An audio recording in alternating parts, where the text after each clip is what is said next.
बिस्मिल्लाहिर्रहमानिर्रहीम। आज हम मैथमेटिक्स क्लास नाइन्थ का जो सिलेबस है वो स्टार्ट करने लगे हैं, जिसका चैप्टर नंबर 1 हम सबसे पहले करेंगे। चैप्टर नंबर 1 बच्चों है मैट्रिसेस एंड डिटर्मिनेंट्स के रिलेटेड। इसकी एक्सरसाइज 1.1 का आज हम क्वेश्चन नंबर 1, 2 और 3 करेंगे। यहाँ पे आपको पता है कि एक इसके नाम में यूज़ हो रहा है मैट्रिक्स का वर्ड, ठीक है, और दूसरा डिटर्मिनेंट्स का। सबसे पहले हम इसमें मैट्रिसेस के बारे में भी डिस्कस करेंगे कि ये क्या होते हैं, और इसमें इसको हम समझने की पहले कोशिश करेंगे मैट्रिसेस क्या चीज़ होते हैं, और उसके बाद हम एक्सरसाइज की तरफ आएंगे। सबसे पहले देखें तो मैट्रिक्स क्या चीज़ होती है। मैट्रिक्स बेसिकली क्या होता है, अ रेक्टेंगुलर अरे और a formation of a collection of real numbers. कहता है कि आपके पास बेसिकली ये ना, आपके पास कुछ रियल नंबर्स होते हैं जिनको आप ये कह सकते हैं कि कोई ज़ीरो होता है, 1, 2, 3, 4 एंड 7, या इस तरह के आप अपनी मर्ज़ी से भी कुछ नंबर्स ले सकते हैं। और फिर आप क्या करते हैं, उन नंबर्स को आप जो है एक ख़ास तरतीब के साथ लिख देते हैं। आप इस तरतीब से भी लिख सकते हैं, या फिर क्या है कि कोई भी आपकी तरतीब हो सकती है, कोई भी अरेंजमेंट हो सकती है, और उस अरेंजमेंट को अगर आप एक ब्रैकेट के अंदर क्लोज कर देते हैं तो आपके पास बेसिकली जो नई चीज़ बनती है उसको आप एक मैट्रिक्स बोलते होते हैं। बच्चों यहाँ पे देखें तो ये एक जो जैसे उन्होंने एक नंबर लिया था, एक ज़ीरो लिया था, 1 लिया था, 2, 3, 4 एंड 7। अगर हम इनको एक ख़ास अरेंजमेंट के तहत लिख दें, ठीक है, और फिर उन नंबर्स को हम एक इन स्क्वायर, ये जो ब्रैकेट्स हैं इनमें अगर आप उनको क्लोज़ कर दें तो आपके पास जो नई फॉर्मेशन बेसिकली बनती है, या नई जो आपके पास जो भी चीज़ बनती है उसको आप एक मैट्रिक्स का नाम देते होते हैं।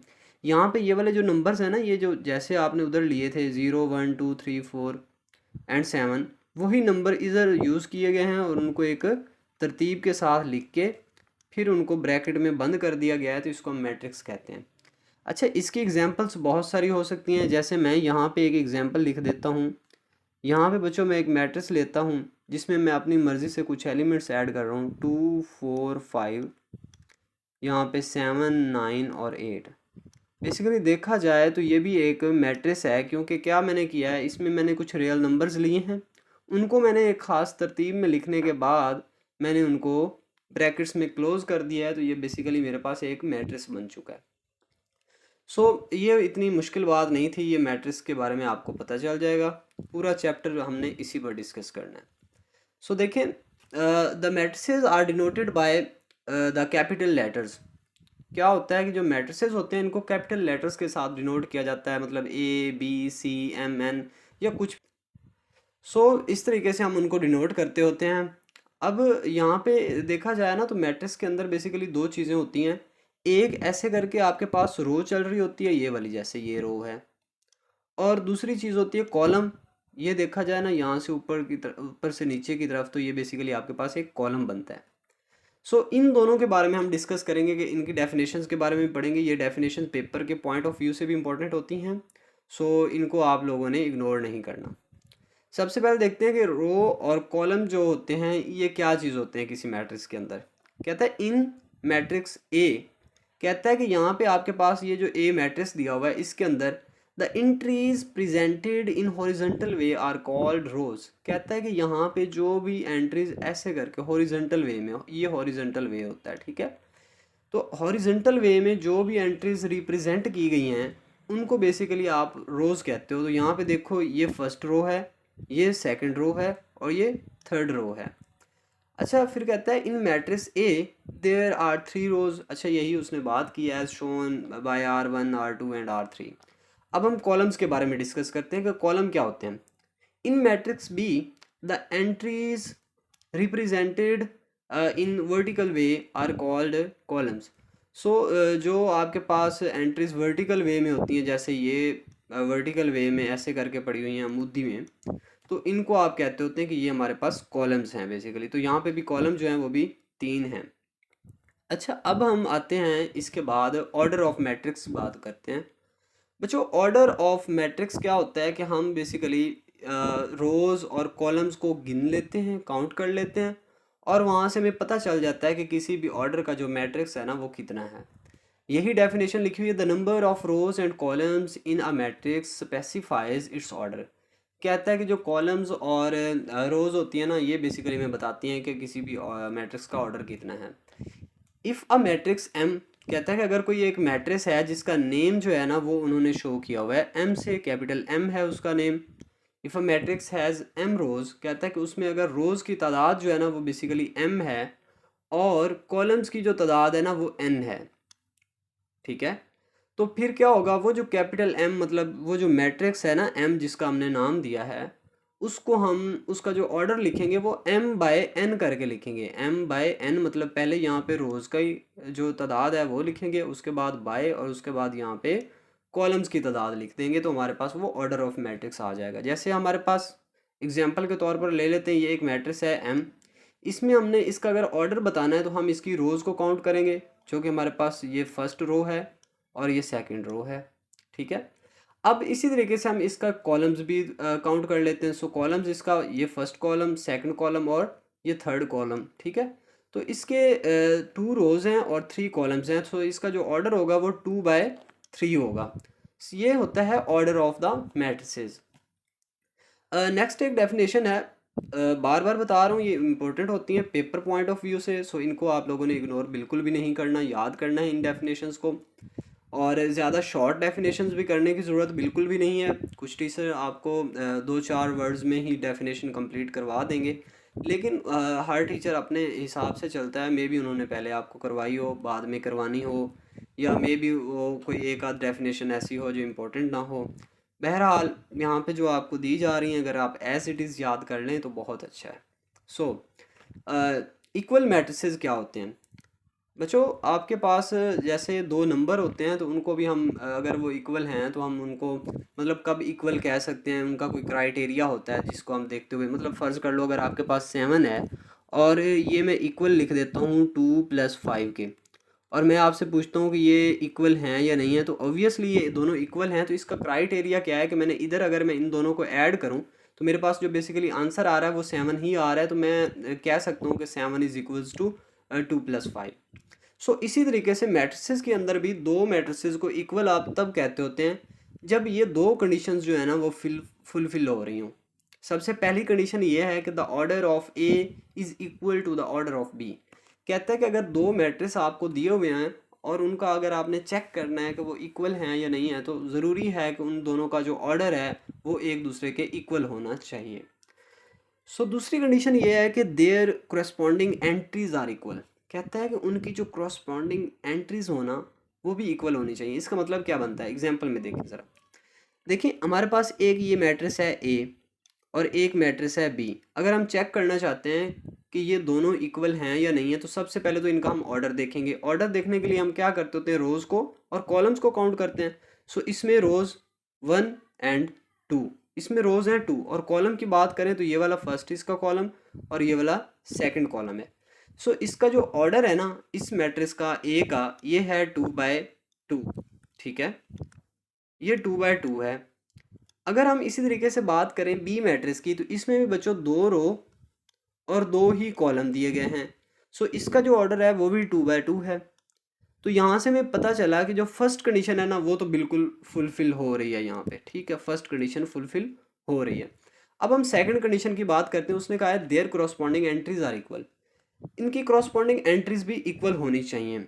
अब corresponding एंट्रीज का ये मतलब है कि पहले मैट्रिक्स के अंदर जिस जगह पे कोई नंबर दिया हुआ है सेम टू सेम दूसरे मैट्रिक्स में भी उसी जगह पे वही नंबर होना चाहिए। फ़र्ज़ कर लो यहाँ पे देखते हैं हम, ये देखें जो है हमारे पास मैट्रिक्स ए है, इसमें फर्स्ट नंबर पे यहाँ पे 1 है, तो इधर बी में भी यहाँ पे 1 है।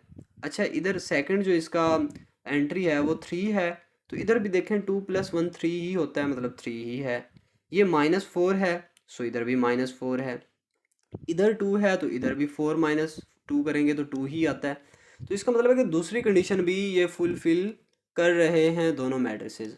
सो we can say that these both matrices are equal to each other. No next, ये वाली एग्जांपल है, इसको आप खुद ही देख लीजिएगा, और ये बिल्कुल एक दूसरे के इक्वल नहीं है। उसकी वजह चलें बता ही देता हूँ, क्योंकि यहाँ पे देखें तो यहाँ पे दिया हुआ है 2 प्लस का, लेकिन इधर क्या दिया हुआ है -2। इसका मतलब है कि corresponding एंट्रीज जो है ना वो इक्वल होनी चाहिए थी, लेकिन यहाँ पे क्रॉसपॉन्डिंग एंट्रीज इक्वल नहीं है, जिस वजह से ये दोनों मैट्रिसेस इक्वल नहीं है। सो अब हम एक्सरसाइज की तरफ चलते हैं। एक्सरसाइज 1.1 है, इसका क्वेश्चन नंबर 1 जो है वो हम डिस्कस करेंगे। क्वेश्चन नंबर 1 में बच्चों कहा गया है कि आप जो है ना find the order of the following matrices, इनका ऑर्डर फाइंड करें। तो कितना सिंपल है कि आपने इसकी रोज काउंट कर लेनी है। ये देखें, ये फर्स्ट रो, ये सेकंड रो। सो यहाँ पे आपने लिख दिया 2।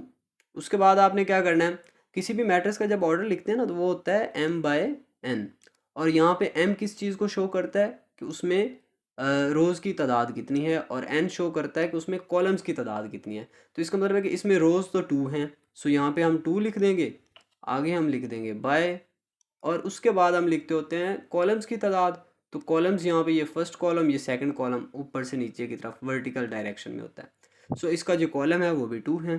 सो इसका जो ऑर्डर हुआ वो 2/2 हुआ। बस इतनी एक बात बतानी है हमने। अच्छा, इसी तरीके से B, C, D और E का आप लोगों ने देख लेना है, मुश्किल नहीं है, वीडियो लेंथी हो जाएगी अगर मैं बताने लग गया तो। सो देखिए, which of the following matrices are equal, यहाँ से हमने बताना है कि कौन कौन से मैट्रिसेस जो हैं आपस में इक्वल हैं।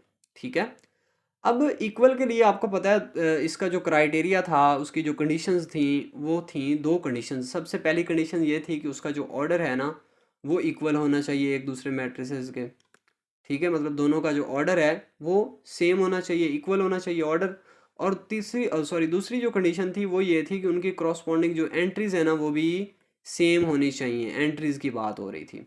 अब बच्चों ऐसे है कि अगर हम यहाँ से चेक करें, जो हमारा पास मैट्रिक्स ए है, इसमें 1 ही रो है, 1 ही कॉलम है।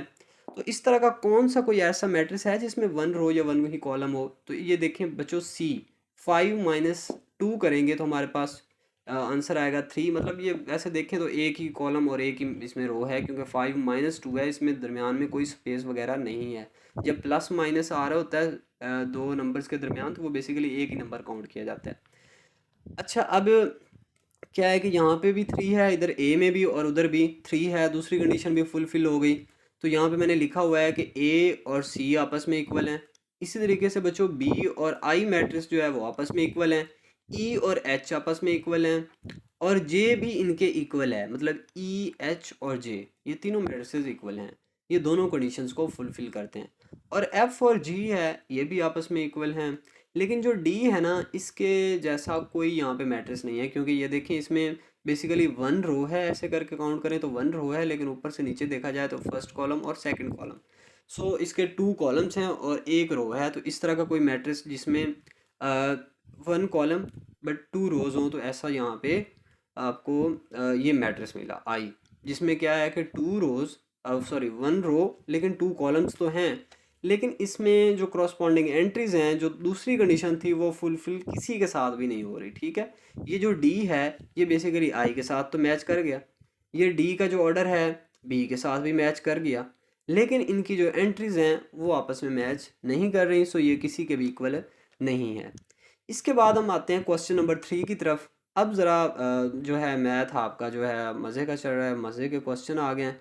सो इसको हम सॉल्व भी करेंगे। वो पहले वाली डेफिनेशंस थी, इम्पॉर्टेंट हैं, लेकिन उनको आपने बिल्कुल इग्नोर नहीं करना, और कोशिश किया करें लेक्चर को साथ साथ नोट कर लिया करें, ताकि आपको बाद में भी आसानी से आप पढ़ सकें। जहाँ से समझ ना आए तो वीडियो को आप ब्रेक लगा के ज़रा देख लिया करें, दोबारा से थोड़ा पीछे कर लिया करें।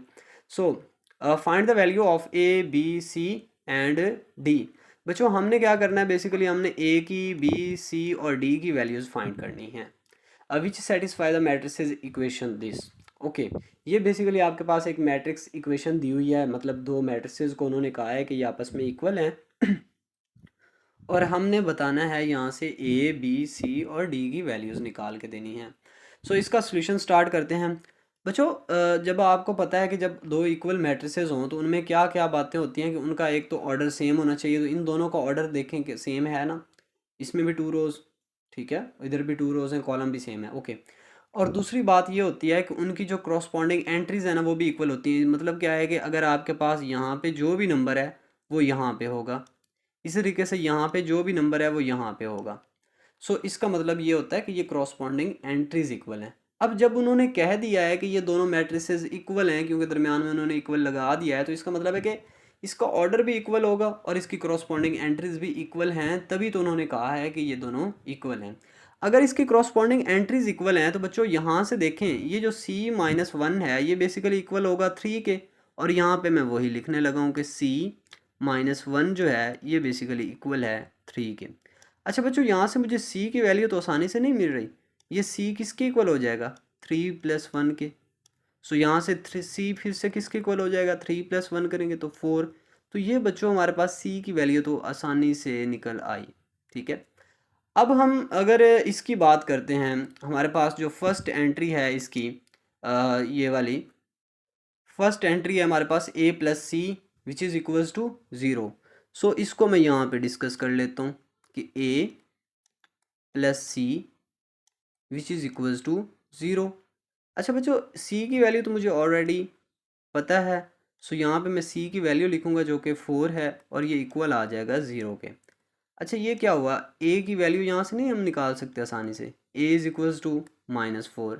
अच्छा तो देखें यहाँ पे हमारे पास A की वैल्यू भी निकल आई है। अब हमारे पास A और C की निकल आई, B और D रह गए हैं।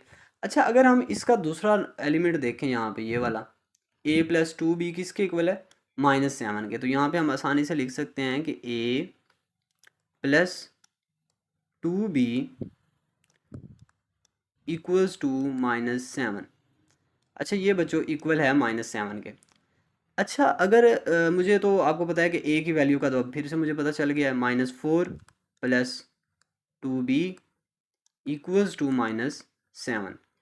और यहाँ से देखें 2B को इधर ही रहने दें, ये इक्वल हो जाएगा -7, और वो माइनस का 4 इधर आके प्लस का 4 बन जाएगा। सो यहाँ पे जो B है ये इक्वल हो जाएगा -7 प्लस का 4 है, सो -3, और वो जो 2 इधर मल्टीप्लाई हो रहा था इधर आके हम डिवाइड कर देते हैं। सो B का आंसर आ गया हमारे पास -3/2। सो बच्चों हमारे पास B का भी आंसर आ चुका है। अब हम बात करेंगे D के लिए। सो D के लिए देखें ये क्या लिखा हुआ है कि हमारे पास फोर्थ जो एंट्री है वो है 4D which is equal 4D - 6 which is equals to 2D। So बच्चों यहाँ से वैल्यू निकाल लेते हैं हम D की वैल्यू निकालने के लिए सबसे पहले तो D वाली एंट्रीज इकट्ठी करेंगे। ये 4D वो इधर आके माइनस का 2D, और ये इक्वल आ जाएगा -6 के, और यहाँ से ये आ जाएगा 2D इक्वल्स हो जाएगा -6 के। तो यहाँ से D को हम इधर ही रहने देंगे, और ये हो जाएगा -6/2। इनको हम कैंसिल करवाएंगे तो हमारे पास जो D है बेसिकली ये इक्वल आ जाएगा 2 3 ज़र 6, सो -3, और ये हमारे पास D की भी वैल्यू निकल आएगी। बच्चों हमने A, B, C और D की वैल्यू निकालनी थी, जो कि हमने निकाल ली है। अगली जो वीडियो है हमारी वो बहुत ही मज़े की होने वाली है, सो आप लोग चैनल को सब्सक्राइब कर लें। फ़िलहाल के लिए इतना ही। अल्लाह हाफिज़।